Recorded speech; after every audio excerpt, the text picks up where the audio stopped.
आज मी तुम्हाला टेरिजियम विषयी सांगणार आहे। तर आपला जो पांढरा भाग असतो डोळ्याचा, त्याच्यावरनं एक ग्रोथ किंवा एक पडदा वाढत-वाढत काळ्या बुबुळावरती येतो।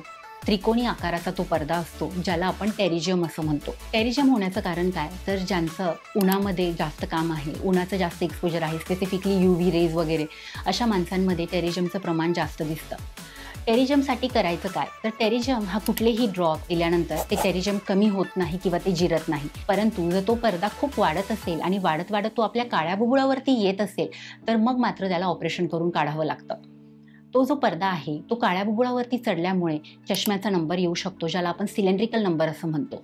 तो अजून मोठा जर वाढत राहिला, तर तिथे काळ्या बुबुळावरती हमेशासाठी परमनंट अशी टीक येऊ शकते, नजर पण कमी होऊ शकते। तर टेरिजियमची ट्रीटमेंट म्हणजे जसं मी तुम्हाला सांगितलं, की जर टेरिजियम खूप छोटं असेल, तर आपण वेट अँड वॉच करतो। पण जर टेरिजियम मोठं असेल, तर आपल्याला ऑपरेशन करून ते काढावं लागतं। ऑपरेशनमध्ये आपण तो टेरिजियम काढतो आणि त्या जागेवरती डोळ्याचाच एक भाग तिथे चिपकवतो।